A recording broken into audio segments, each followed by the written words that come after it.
And here's the beautiful thing. I fell in love with Falcon the moment that Endgame. And he comes out of nowhere. Right. On your left. Right. Tell me this. From where we are now, from start to now, what stands out to you the most about your journey? Or what moment stands out the most? Because you're here now and you are Cap. I think for me, what stands out the most in this journey is the growth and recognition of Sam Wilson's humanity as a character and his dignity as a man. Like when Steve Rogers was at his worst, he went to Sam for help. And Sam, think about it. If you go back and watch Captain America Winter Soldier, brother got up and went for a jog. That's all he did. He was like, I'm gonna get these little 5 miles in now and get some breakfast.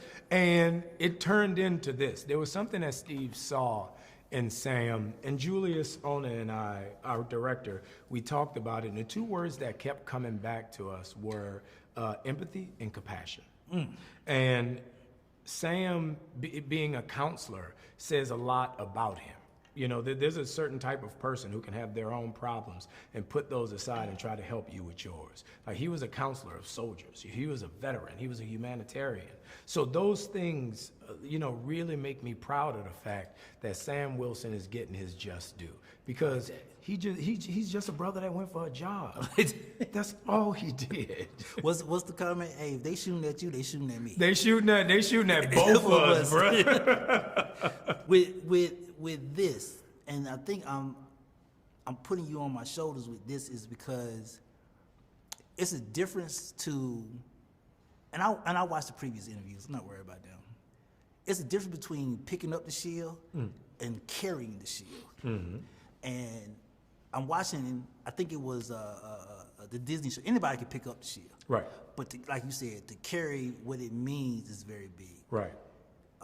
Brave New World actually is a good line for that. Is the shield heavy?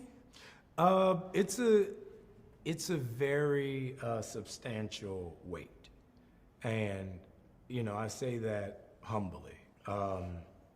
There's a lot that went into playing this role, probably more than any role I've played in my career, and I don't think I know how to communicate it, and I don't think people know how to understand it, and I don't think anyone has ever experienced it. You know, my grandfather was a sharecropper. My dad was a roofer, and I'm Captain America. You know, so there is a massive weight that comes along with that, but there's a massive pride. Like there's a massive accomplishment. There's a massive like happiness that comes along with that. And not so much where I can walk around and like get, you know, free bowls of gumbo in New Orleans, which I would appreciate, but red beans on Monday. But more so the idea of little black kids can look up and say, wow, I could be Captain America. But little white kids, little Asian kids, and little Latino kids can look up and say, wow, my friend could be Captain America. And I think that matters. I think it matters for all these kids. Like my childhood was very different than my son's childhood. Right. Like when I went outside to play with my friends, everybody was, you know, we was in the neighborhood. You know what I mean? Right. Wasn't no, but when my son's friends come over, dude, it looked like a bowl of jelly beans in the backyard. It's like every little color of every little person, little hairstyle is back there. You know, and that's the change in one generation. And I think that's what Sam Wilson and that's what this movie represents, like stepping forward, a brave new world. Like we're breaking the boundaries that have been placed on us, and I'm proud of that.